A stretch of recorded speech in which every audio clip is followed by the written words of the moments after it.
Le renouveau de l'industrie française dans la dynamique de la transition écologique et de la transition énergétique est un formidable projet de société qui a plein de conséquences sur notamment le dynamisme de nos territoires.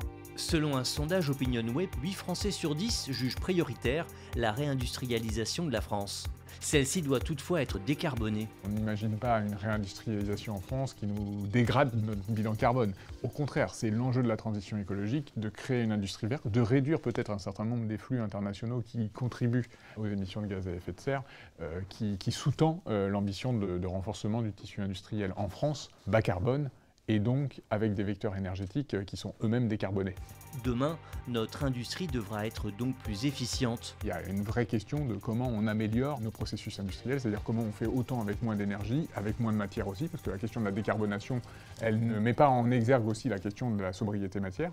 Et puis, parce qu'on ne fera pas d'industrialisation sans énergie, c'est un rêve qui n'adviendra pas. Une fois qu'on a rendu plus efficaces nos processus industriels, c'est quel intrant énergétique on utilise. Et donc là, on est au cœur de la transition énergétique, c'est-à-dire comment on équipe nos territoires avec de l'énergie soit d'origine renouvelable, soit d'électricité nucléaire ou d'autres vecteurs énergétiques décarbonés.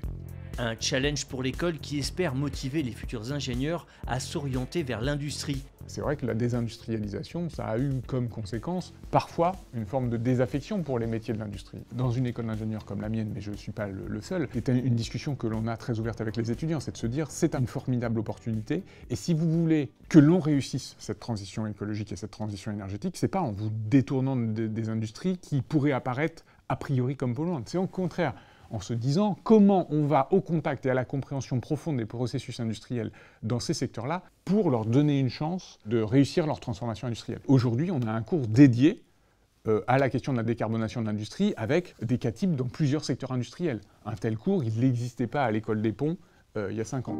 Demain, l'industrie en France n'aura plus le même visage. Ce sera décarboné, ce sera une vraie opportunité de redynamisation des territoires et donc c'est un projet heureux pour notre pays. Pour en débattre, rendez-vous à Paris le 14 mai lors du colloque.